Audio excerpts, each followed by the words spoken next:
June 6, 2004, the beginning of the end. In one batch of mail, I received a copy of Traces magazine and a call for papers for a conference on the arts in a post-Christian culture.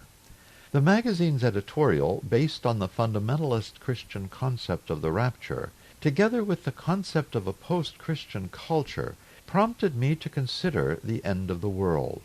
Many fundamentalist Christians who attempt to follow Christ by a literal following of the Bible tell us that the beginning of the end of the world will be marked by a rapture.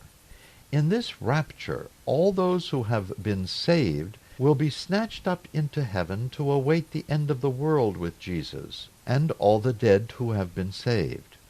Catholic theology, Western or Eastern, does not support this kind of separation of the saints from the world.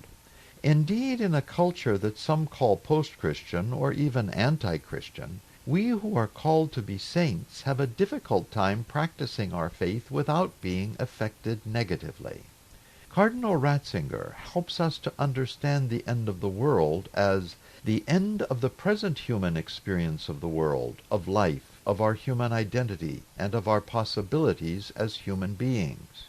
This, then, need not wait for the second coming of Christ, but can be experienced whenever we allow the risen Christ to reform us into a new humanity, a new way of being human, of fulfilling all the defining demands and desires of the human heart.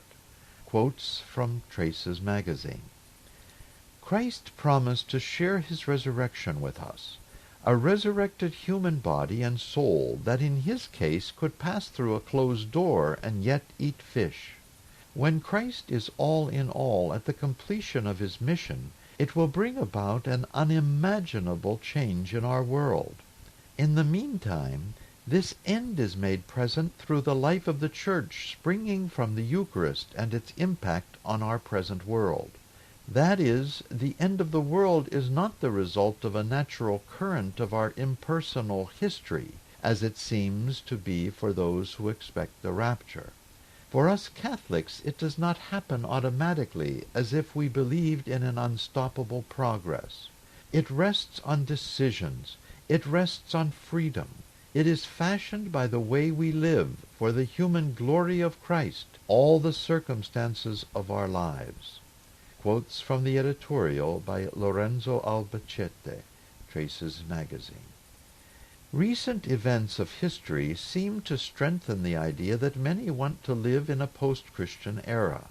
I contend that this era and every era is very Christian, as long as we allow our encounter with Christ to form us into a new humanity, as long as we respond to Christ's command to take the good news of salvation to all peoples.